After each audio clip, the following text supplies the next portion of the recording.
promise to protect the LGBT I'm protecting everybody. You know what I'm doing? I'm protecting everybody. I want to protect our country. Today, President Trump commented on a leaked White House memo that states his administration is reportedly considering a rule change that would eliminate discrimination protections for transgender people. Earlier today, Lauren Bale spoke to members of the transgender community in New Orleans about why their fight for equality continues. She joins us live with more. Lauren? Ton, members of the transgender community, both here in New Orleans and across the country, are now grappling with the fact that the Trump administration could erase their civil rights. But they tell me they won't give those rights up without a fight.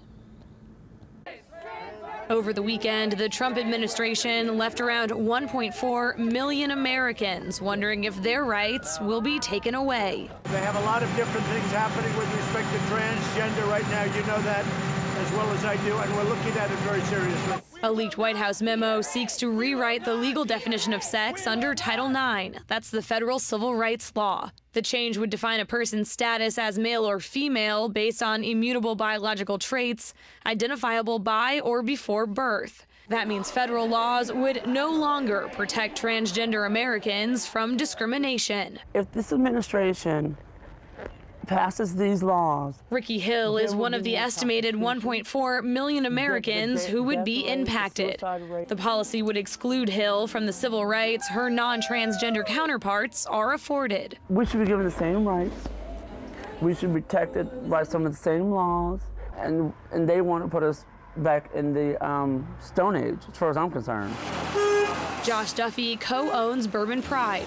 For him, an attack on any part of the LGBT community is personal. And it's just another slap in the face that we're less than when, you know, this fight for equal rights still has to continue. Duffy says he will continue to fight for the rights of all members who identify as LGBT. It's something that we still have to battle every day, but you have to battle with kindness and battle with good. Hill will continue to fight as well. But she's heartbroken her human rights remain in jeopardy. In this day and age, it's frustrating, and it's just sad. It's simply sad.